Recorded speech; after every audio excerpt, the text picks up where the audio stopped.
lot of the leaf litter that we use in our Blackwater aquariums. You can also use on the forest understory inside of a bioactive enclosure.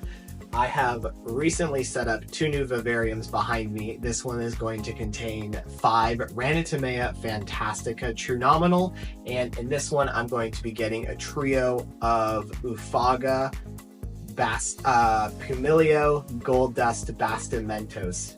I have all 5 Fantastica frogs with me right here, and I thought it would be a cool 2-part video series to show you how I created bioactive enclosures to put inside of my ecosystem garage. So welcome back to the Betta Botanicals YouTube channel. Let's begin part 1 of this build series.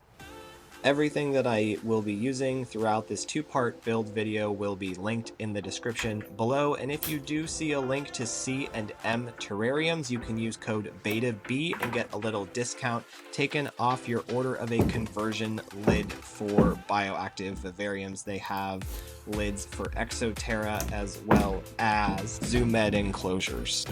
The very first bioactive vivarium build that I ever did used the Great Stuff spray foam method that I then had to paint with some Quickcrete. However, I found that the foam delaminated from the glass panels on the back. So for this build, I'm going to be using the compressed cork panels, which I got from Zorro, and we're going to be using a wire brush to carve in textures, ledges, as well as use some manzanita driftwood to create the hardscape in these 2 bioactive enclosures. When you are handling these panels, you will need to be cutting them with an X-Acto knife, so please be careful and watch where you are using those very sharp blades, and make sure that you measure twice, maybe 3 times, and cut only once, because you can always shave off a little bit from these panels, but you can't put any back.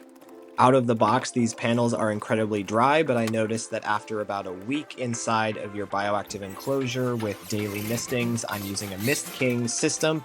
They do hold on to a bit of moisture and help to maintain a more stable humidity level in your enclosures. I am going to be using Aquarium Safe Silicone. This is what I picked up from my local reptile store here in Bellingham, Washington. However, you can go to the local hardware store and pick up GE1 silicone. Please just make sure that it does not contain any mold or mildew inhibitors, as those are toxic to your frogs or reptiles, or if you're going to be using the silicone in an aquarium to reseal your fish tank, you don't want to be using that in the water as well. Plain 100% silicone is the way to go. I may have gone a little overboard on the use of silicone here, but I really want these panels to stick around because having dart frogs is an investment and they can live for multiple years, and I don't really want to be redoing their enclosures anytime soon. So I made sure to be putting silicone in the corners of this build as well as all over the back.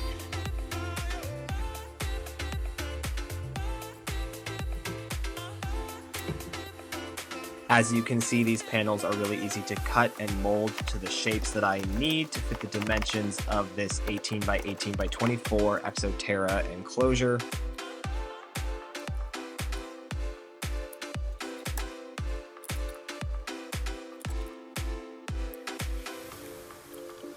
When you're lining up the 2 panels of cork, don't worry about the seam between them, because when you go to wire brush and carve in the textures into this compressed cork, you'll be able to blend out that line in the cork.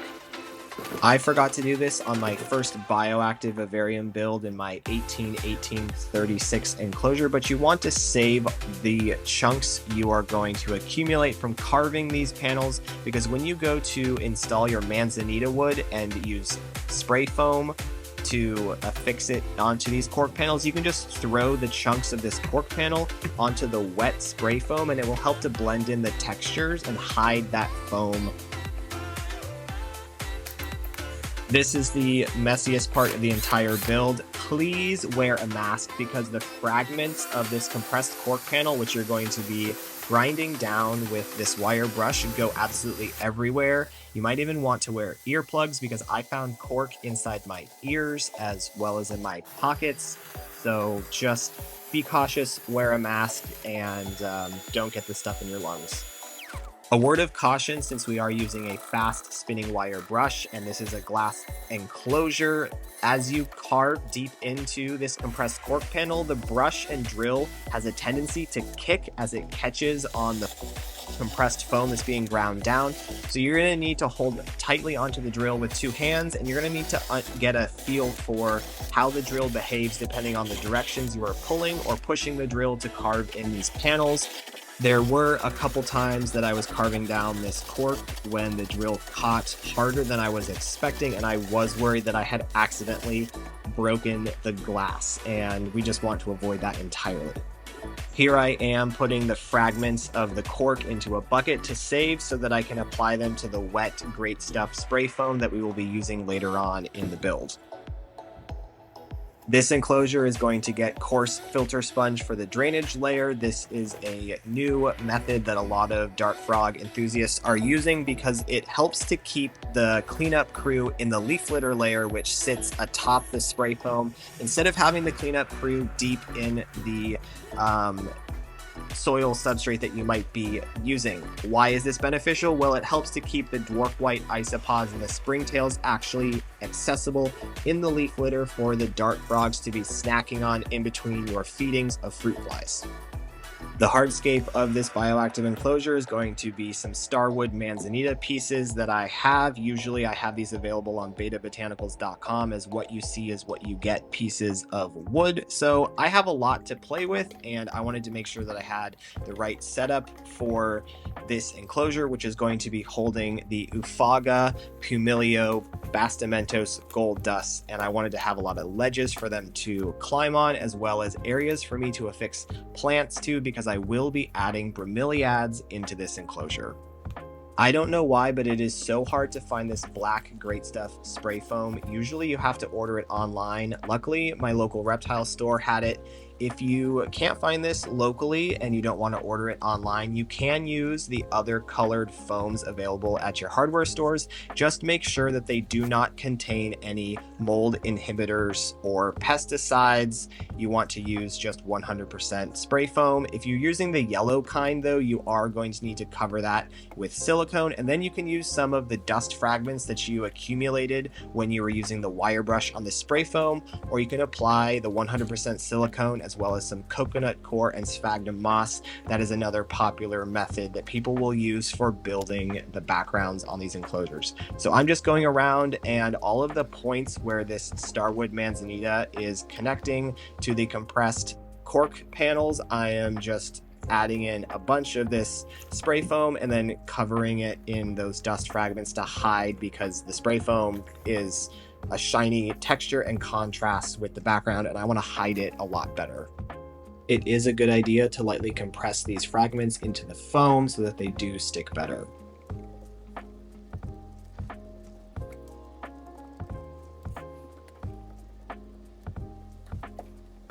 Here's the enclosure the next day after 24 hours of completely curing inside of my shed. I'm going to be lighting this vivarium with a Fluval 3.0 planted light with all of the colors turned on 100%, but I think I turned blue down to like 10%. Now I'm going to be installing that C&M terrarium DIY conversion lid. This is a company that is local to me here in Washington, and they make really cool custom 3D printed conversion lids for enclosures. They have screens on the front and the back with a number of layers of 3D printed material, so I don't have to worry about fruit flies escaping out of the top of this lid. If anything, they're going to escape out of the vent holes in the front of this Exo Terra vivarium. I also made sure to get some of the screen vent covers because I want to make sure to maintain the high humidity in these enclosures for these dart frogs. In the front and in the back, there are these ports that allow you to insert your misting system. Since I am using a Mist King Ultimate system, I think is the one that I have, you can actually see the empty 20-gallon high reservoir of RODI water that I use for misting all of my vivariums. So I made sure to get the conversion ports for this lid so that I could easily install the dual nozzles into the lid. When you're putting the 4 pieces of the frame of this lid together, you're going to want to press them down onto a hard surface, and there is an audible, satisfying snap of when they are fully converted together. This is not the first time that I have used a C&M terrarium conversion lid over the summer when I set up this 18 by 18 by 36 bioactive enclosure for my Ranitomeya imitator Varaderos. I did purchase one of these lids, and I have been really happy with how it has held up over the last 6 months. So when I was setting up this new enclosure for these gold dust Bastimentos, I reached out to the company and they were happy enough to sponsor a lid for this new enclosure build. If there is a link in the description, you can use code BETAB and get a little bit of a discount off of your order of one of these lids. For this conversion lid, you are going to need to pick up your own sheet of glass. So I just went to my local hardware store and picked up the window pane replacement glass that they have they have a bunch of different sizes. So you'll be able to find whatever size is going to fit the enclosure you are converting, and you're going to need to make sure that you get the glass cutting supplies. So I think there's an etching tool, and then you're going to need to get the glass cutting oil. Make sure to carefully read the directions included with your C&M terrarium's 3D printed lid so that you cut the glass to the correct size. I like to make sure that I measure the width and length of the glass at least 3 times before I commit to using the etching tool for cutting the glass, and I usually like to buy the clear replacement glass panels that allow me to have enough extra glass that if I do miscut the panel, I have enough extra and I don't have to make a second trip to the hardware store.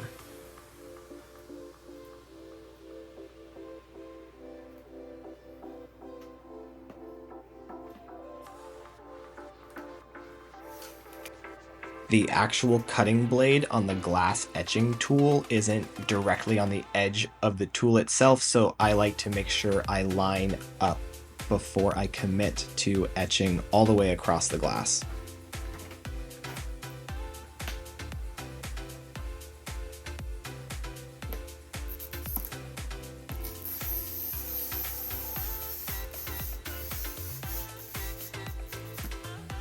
And now I'm committed to that glass panel. I'll put the Sharpie that I use for cutting the line underneath the panel and give it a solid tap, and it should just fracture the glass exactly along the line that I made. Make sure that you wrap up this panel nice and securely because that freshly cut edge of the glass is wicked sharp.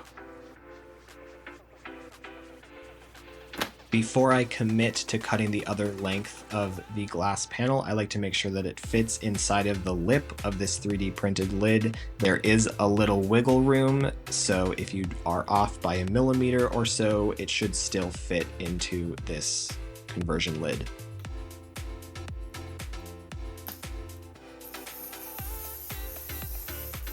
Another cut and a tap, and our glass pane is cut and ready to use in our C&M Terrarium's 3D printed conversion lid.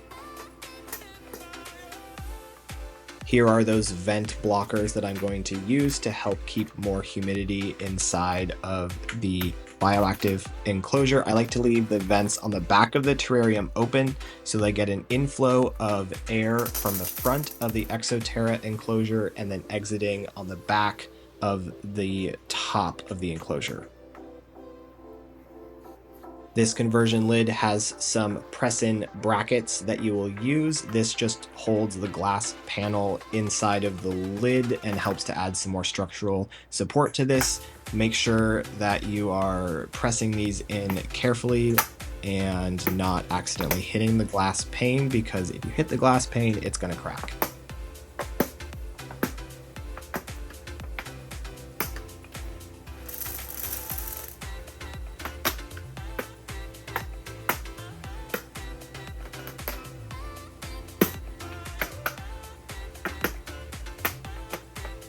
The switch from the stock lid that comes on these Exo Terra enclosures to this newly assembled CNM Terrarium's 3D printed lid is super simple. The reason we don't use the stock lid that comes on these enclosures is that it's just a wire mesh, and all of the humidity in your terrarium is going to just evaporate into the room where your frog enclosure is. Dart frogs need really high humidity. When I use my Govee hygrometers to measure the humidity in my existing frog enclosures, it's almost always in the high 90%. Since this is an 18 by 18 by 24 enclosure, I like to use a Mist King nozzle in the middle that splits into two nozzles that I have directed at each side of the enclosure. Right now, I am using 2 longer mistings per day, a 30-second misting early in the morning, and then a 30-second misting in the evening about 2 hours before the lights turn off. I find that this helps to saturate everything a lot better so that the plants have adequate access to water and the leaves get washed better to help move all of the frog poop and other things that accumulate on the leaves in these enclosures down into the substrate. I also find that about 4 hours after the morning misting, the leaf litter at the bottom of the enclosure is not saturated and is starting to dry out, which is really good because a common problem in dart frog enclosures is that the leaf litter is too wet and then the frogs can develop some health issues because they don't have areas to retreat to dry out their feet. This is the tubing for my Mist King system, and I just added a pass-through nozzle on the left bioactive enclosure to this newly set up one so that everything can be run on just one system with one controller.